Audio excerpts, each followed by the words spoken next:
Hey all welcome back to our channel. இன்றைக்கி நம்ம சேனலில் நம்ம க்ளீனிங் வீடியோ பற்றி தான் பார்க்க போகிறோம். இன்றைக்கி வந்து சண்டே மார்னிங் காலையில் எல்லா ஒர்க்கும் முடிஞ்சிருச்சு. கிச்சனோட நிலைமை இது தான். எப்போயுமே வந்து நான்வெஜ்லாம் குக் பண்ணோம் அப்படின்னா கிச்சன் வந்து ரொம்பவே மெஸி ஆகிடும். இன்றைக்கி வந்து இந்த மெஸியான கிச்சனை நான் எப்படி க்ளீன் பண்ணுறேன் அப்படிங்கிறத உங்களோட ஷேர் பண்ணியிருக்கேன். க்ளீன் பண்ணணும் அப்படின்னு நினச்சோம்னா ஒரு 2-3 வீடியோஸ் பார்த்தோம் அப்படின்னா அவங்க க்ளீன் பண்ணுறத பார்த்து நம்மளே அறியாமையே வந்து க்ளீன் பண்ண ஸ்டார்ட் பண்ணிவிடுவோம். அந்த ஒர்க் வந்து ரொம்ப பெருசாக போகாமல் எவ்வளோ சின்னதாக முடிக்க முடியும் அப்படிங்கிற ஒரு சில டிப்ஸ் நான் எப்படி ஃபாலோ பண்ணுவேன் அப்படிங்கிறத உங்களோட இன்றைக்கி ஷேர் பண்ணியிருக்கேன். வீடியோவை ஸ்கிப் பண்ணாமல் கடைசி வரைக்கும் பாருங்கள். கண்டிப்பாக இந்த வீடியோ உங்களுக்கு யூஸ்ஃபுல்லாக இருக்கும்னு நம்புகிறேன். வாங்க வீடியோக்குள்ளே போகலாம். கிச்சன் கவுண்டர் டாப்பை க்ளீன் பண்ணிடலாம் அப்படின்னு சொல்லிட்டு கிச்சன் கவுண்டர் டாப் மேலே இருக்க திங்ஸ் எல்லாமே அந்தந்த இடத்துல ஃபஸ்ட்டு அரேஞ்ச் பண்ணி எடுத்து வச்சுக்கிறேன். ஃபஸ்ட்டு இந்த திங்ஸ் எல்லாமே அரேஞ்ச் பண்ணிட்டு கிச்சன் கவுண்டர் டாப்பை லைட்டாக டஸ்ட் பண்ணி விட்டுட்டோம் அப்படின்னா மற்ற திங்ஸ் எல்லாம் எடுத்து அரேஞ்ச் பண்ணுறதுக்கு கவுண்டர் டாப்பை கொஞ்சம் யூஸ் பண்ணிக்கலாம். அதனால் ஃபஸ்ட்டு நான் வந்து கவுண்டர் டாப்பை க்ளீன் பண்ணுறேன். எப்பயுமே டஸ்டிங் பண்ணும்போது அந்த இடத்துல எந்த பொருளும் இல்லாமல் இருந்துச்சு அப்படின்னா டஸ்டிங் பண்ணுறது கொஞ்சம் ஈஸியாக இருக்கும். முக்கியமாக நம்ம டஸ்ட் பண்ணிட்டு அடுத்து பார்த்தோம் அப்படின்னா அந்த இடம் ஓரளவுக்கு பளிச்சுன்னு இருக்க மாதிரி இருக்கும். இப்போ வந்து நான் வந்து ஃபஸ்ட்டு டஸ்டிங் எல்லாம் முடிச்சுட்டு அதுக்கப்புறம் க்ராசரிஸ் கண்டெய்னர்ஸ் எல்லாமே கொஞ்சம் ஆர்கனைஸ் பண்ணி வைக்கலாம் அப்படின்னு சொல்லிட்டு தான் இன்றைக்கி வந்து இந்த ஒர்க்கை ஸ்டார்ட் பண்ணதே. கிச்சன் கவுண்டர் டாப் எல்லாமே ஓரளவு க்ளீன் பண்ணிட்டேன். அதனால் வந்துட்டு க்ராசரி கண்டெய்னர்ஸ் எல்லாமே எடுத்து அரேஞ்ச் பண்ணிகிட்டு இருக்கேன். இதெல்லாமே எடுத்து வச்சுட்டு இன்னும் கொஞ்சம் மாற்றி அமைக்கலாம் அப்படின்னு சொல்லிட்டு எப்போயுமே நம்ம கிச்சனில் சின்ன சின்ன சேஞ்சஸ் கொடுத்துக்கிட்டே இருந்தோம் அப்படின்னா நம்மளுக்குமே கொஞ்சம் ஹாப்பியாக இருக்கும்.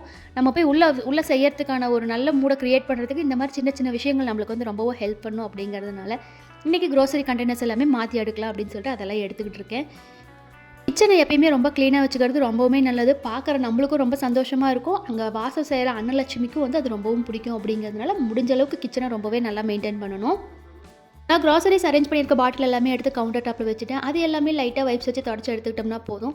என்னோடய வீடு கிரவுண்ட் ஃப்ளோரில் இருக்குது அப்படிங்கிறதுனால காற்றெல்லாம் அடிச்சது அப்படின்னா மண் எல்லாமே கொண்டு வந்து ஜன்னல் வழியாக இந்த க்ராசரி கண்டெய்னர்ஸ் மேலே தான் அப்படியே தள்ளும். அதனால் 2 days ஒன்ஸ் நான் கண்டிப்பாக க்ளீன் பண்ணிக்கிட்டே தான் இருப்பேன். அதனால் இன்றைக்கி நான் வைப்ஸ் மட்டும் வச்சு க்ளீன் பண்ணிக்கிறேன். வைப்ஸ் வச்சு க்ளீன் பண்ணாலுமே பாட்டில் வந்து நல்லா ஃப்ரெஷ்ஷாக தான் இருக்கும். அதனால் வந்துட்டு ஒன்றும் பிரச்சனை கிடையாது அப்படிங்கிறதுனால நான் இதையே மெயின்டைன் பண்ணிக்குவேன். ஆனால் ஒன்ஸ் அ மந்த்தாவது எல்லாத்தையுமே எடுத்து ஃபுல்லாக க்ளீன் பண்ணி எடுத்து வச்சுருவேன். எப்பவும் போல் இல்லாமல் வந்துட்டு சண்டே அன்றைக்காவது கொஞ்சம் ஃப்ரீயாக இருக்கலான்னு தான் நினச்சிட்ருப்பேன். ஆனால் வந்து பார்த்தா இந்த மாதிரி க்ளீனிங் ஒர்க் எல்லாமே வந்து சண்டேல தான் செய்கிற மாதிரி இருக்கும். அதனால் சண்டேக்கு நமக்கு என்ன லீவ் அப்படின்னு சொல்லிட்டு நான் ஒர்க் செய்ய ஸ்டார்ட் பண்ணிடுவேன். இந்த ஓரமாக வச்சுருக்க ஆயில் கண்டெய்னர்ஸ் வந்து நேற்று க்ளீன் பண்ணேன் அப்படிங்கிறதுனால இன்றைக்கி இந்த சைடு நான் எதையுமே டச் பண்ண போகிறதே கிடையாது. அதை நான் வந்து வீடியோ எடுக்கல. இன்றைக்கி வந்து சண்டே இருக்குது. சாட்டர்டே க்ளீன் பண்ண எந்த ஒரு ஒர்க்குமே நான் வீடியோ எடுக்கவே இல்லை. சண்டே க்ளீன் பண்ண ஒர்க் மட்டும் தான் வீடியோ எடுத்து வச்சிருக்கேன். ஷெல்ஃப் ஆர்கனைஸ் பண்ணுறது, கிச்சன் கவுண்டர் டாப் க்ளீன் பண்ணுற வீடியோ மட்டும் தான். க்ராசரிஸ் எல்லாமே எடுத்து கவுண்டர் டாப் மேலே வச்சாச்சு. இப்போ இது எல்லாமே ஃபுல்லாக க்ளீன் பண்ணி எடுத்து வச்சுட்டோம் அப்படின்னா ஓரளவுக்கு வேலை எல்லாமே முடிஞ்சிடும். என்னோட வந்து நான் மாடுலர் கிச்சன் டைப் அப்படிங்கிறதுனால கொஞ்சம் எப்பயுமே வந்துட்டு மெஸ்ஸியாக இருக்க மாதிரி தான் இருக்கும். அதனால் ரெகுலராக மெயின்டைன் பண்ணணும். ரெகுலராக மெயின்டைன் பண்ணிகிட்டே இருக்கும்போது வந்து நம்மளுக்கே நம்ம கிச்சனை பார்க்க ரொம்ப அழகாக தெரியும். நம்ம போய் கிச்சனுக்குள்ளே குக் பண்ணும்போது நம்மளோட மனசு வந்து ஹாப்பியாக இருக்கணும் அப்படின்னா நம்ம இந்த கிச்சனை வந்து அழகாக மெயின்டைன் பண்ணி தான் ஆகணும். அதுக்காக ஒரு சில மெனக்கடல்கள் பண்ணுறது எந்த ஒரு தப்பும் கிடையாது.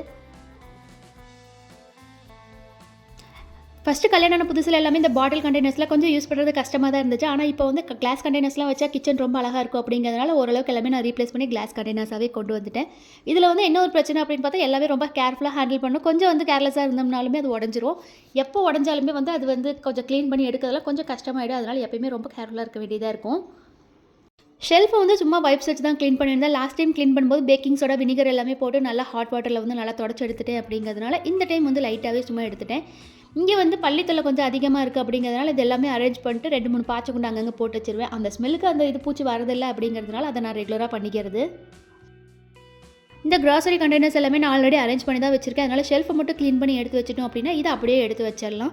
எப்போ நம்ம க்ளீனிங் வேலையை ஆரம்பித்தாலே நாள் போகிறதே தெரியாது. க்ளீனிங்க்கு அந்தளவுக்கு ஒர்க்கு ப்ராசஸ் போய்கிட்டே இருக்கும், முடியாது. நம்ம வீட்டில் இருக்க கிளாஸ் கண்டெய்னர்ஸ் எல்லாமே டிமார்ட்டில் வாங்கினது தான், எதுவுமே ஆன்லைனில் வாங்கினேன். ஆனால் அந்த ஆயில் ஸ்டோரேஜஸ் மட்டும் வந்து நான் மீஷோவில் வாங்கினேன். மற்ற எல்லாமே டிமார்ட்டில் தான் வாங்கி வச்சுருக்கேன். எப்பயுமே நம்ம கிச்சன் க்ளீனாக இருக்கிறதுக்காக நம்ம ஒன்று ஒன்றா பார்த்து வாங்குவோம் இல்லையா, அந்த மாதிரி டைமில் அப்போ வாங்கினது தான். இப்போ ரீசெண்ட் டைம்ஸில் அந்த டிமார்ட்டில் இந்த க்ரோசரிஸ் போட்டுக்கிறதுக்கான அந்த பெரிய கண்டெய்னர்ஸ் மட்டும் தான் வாங்கினேன். மற்றபடி பெருசாக வேறு எதுவும் வாங்கலை. எப்பயுமே நம்ம கிச்சனுக்கு திங்ஸ் ஆட் பண்ணிட்டே இருக்கும்போது வந்து பார்த்தோம் அப்படின்னா அதுவே ஒரு பெரிய லக்கேஜாக மாறிடுது. அதனால் இதெல்லாம் கொஞ்சம் கண்ட்ரோல் பண்ணும் அப்படிங்கிறதுனால கொஞ்சம் கம்மியாக வாங்கி வச்சுக்கிறது. எப்போவுமே க்ளீன் பண்ணும்போது இதெல்லாமே ஒரு சில இடத்துல நவுத்தி வச்சுட்டு மறுபடியும் அதே இடத்துல ரீப்ளேஸ் பண்ணும்போது அந்த இடத்துல பாய்ச்ச கொண்டு போட்டு வச்சிட்டோம் அப்படின்னா புதுசாக பூச்சிகள் எதுவும் வராமல் இருக்கும் அந்த ஸ்மெல்லுக்கு. இதை நான் வந்து ஒரு வீடியோவில் பார்த்தேன். அதை ஒர்க் அவுட்டும் பண்ணி பார்த்தேன். சூப்பராகவே ஒர்க்கும் ஆகுது. இப்போது அரேஞ்ச்மெண்ட்ஸ் எல்லாமே ஓரளவுக்கு முடிஞ்சிருச்சு. அடுத்து பால் பாத்திரம் எல்லாமே எடுத்து மேலே வச்சுருக்கேன். மேலே வந்து ஃப்ளாஸ்க்கு, பால் பாத்திரம், அந்த பெரிய வானல் அது எல்லாமே மேலே வச்சுருக்கிறது. ஏன்னா வந்துட்டு அப்போ தான் பால்காரங்க வந்துட்டாங்க அப்படின்னா டக்குன்னு எடுக்கிறதுக்கு எனக்கு இது கொஞ்சம் யூஸ்ஃபுல்லாக இருக்குது அப்படிங்கிறதுனால நான் இந்த மாதிரி செட் பண்ணி எடுத்துக்கிட்டேன். எப்போ நம்ம வந்து ஒர்க் செய்ய வந்தாலுமே நம்மளுக்கு ஈஸியாக எந்த இடத்துல வச்சா நம்மளால் ஈஸியாக அதை எடுக்க முடியும், ஈஸியாக யூஸ் பண்ண முடியும் அப்படிங்கிறத பார்த்து வச்சுக்கிட்டோம் அப்படின்னா சமையல் வேலையில் நம்மளுக்கு கொஞ்சம் யூஸ்ஃபுல்லாக இருக்கும். ஒன்று எடுக்கும்போது இன்னொன்று விழுகிற மாதிரி வச்சுட்டோம் அப்படின்னா அது நம்மளுக்கு 2 வேலையை கொடுத்துரும். அதனால் இந்த மாதிரி பார்த்து ஒரு சில விஷயங்கள் ஸ்ப்ளிட் பண்ணி வச்சுக்கிறதுனால ரொம்ப கம்ஃபர்டபுளாக இருக்கும் யூஸ் பண்ணுறதுக்கு. நெக்ஸ்ட் வந்து கிரைண்டர் வந்து நான் ஷெல்ஃபில் தான் வச்சுருப்பேன். கவுண்டர் டாப் மேலே வைக்க மாட்டேன். கவுண்டர் டாப் மேலே வச்சுட்டேன் அப்படின்னா எனக்கு வந்து கொஞ்சம் யூஸ் பண்ணுறதுக்கு கஷ்டமாக இருக்குது அப்படிங்கிறதுனால எடுத்து நான் ஷெல்ஃப்குள்ளேயே வச்சுட்டேன். எப்போல்லாம் மாவு அரைக்கிறனோ அப்போ மட்டும் எடுத்து வச்சுட்டு திரும்ப எகைன் வந்து ஷெல்ஃப்லேயே வச்சுருவேன்.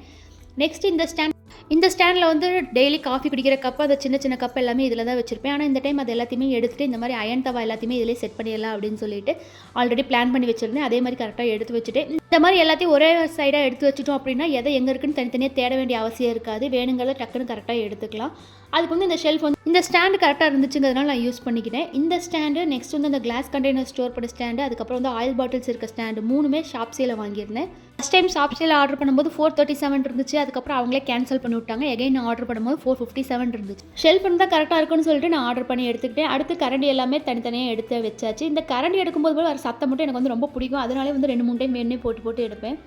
இந்த வேலைகள்லாம் நம்ம சின்ன வயசில் இருக்கும்போது அம்மா செய்யும்போது சும்மா வேடிக்கை மட்டும் தான் பார்த்துட்டு இருந்திருப்போம். ஆனால் இப்போ நம்ம ஒரு ஃபேமிலி ரன் பண்ணும்போது இந்த வேலைகள்லாம் செய்யும்போது தான் தெரியுது இந்த வேலைகள் எவ்வளோ நேரம் இழுக்குது, நம்ம எவ்வளோ நேரம் எஃபோர்ட் போடணும் அப்படிங்கிறது எல்லாமே. நம்ம சின்ன வயசில் இருக்கும்போது அம்மா இதெல்லாம் எதையுமே சொல்லி காமிச்சிருக்க மாட்டாங்க. அதனால் நம்மளுக்கு அது தெரிய வாய்ப்பு இல்லை. ஆனால் இப்போ நம்ம அம்மா ஆனதுக்கப்புறம் இந்த வேலைகள்லாம் செய்யும்போது தான் அவங்க எவ்வளோ கஷ்டப்பட்டுருப்பாங்க, எவ்வளோ எஃபோர்ட் போட்டிருக்காங்க அப்படிங்கிறது தெரிஞ்சுக்க முடியும்.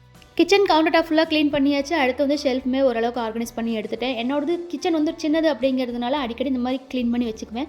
இந்த மாதிரி க்ளீன் பண்ணி வச்சுக்கிறதுனால எனக்கு ஒரு ஹாப்பினஸ் கிடைக்கிது அப்படிங்கிறதுனால இதை நான் வந்து நமக்கு பிடிச்சி செய்கிற எந்த வேலையுமே நம்மளுக்கு பெரிய பேர்டனாக மாற போகிறதே கிடையாது. அதே மாதிரி தான் இந்த வேலையும், இந்த கிச்சன் ஒர்க் எல்லாமே நான் பிடிச்சி செய்கிறேன் அப்படிங்கிறதுனால எவ்வளோ டைம் இழுத்தாலுமே நான் ஓரளவுக்கு அதை மேனேஜ் பண்ணி எடுத்துக்குவேன். நமக்கு பிடிச்ச மாதிரி எல்லாத்தையும் மாற்றிக்கிறதுல எந்த ஒரு தப்புமே கிடையாது. இந்த வீடியோ கொஞ்சமாவது யூஸ்ஃபுல்லாக இருக்குன்னு நம்புகிறேன். பாய். இன்னொரு வீடியோவில் பார்க்கலாம்.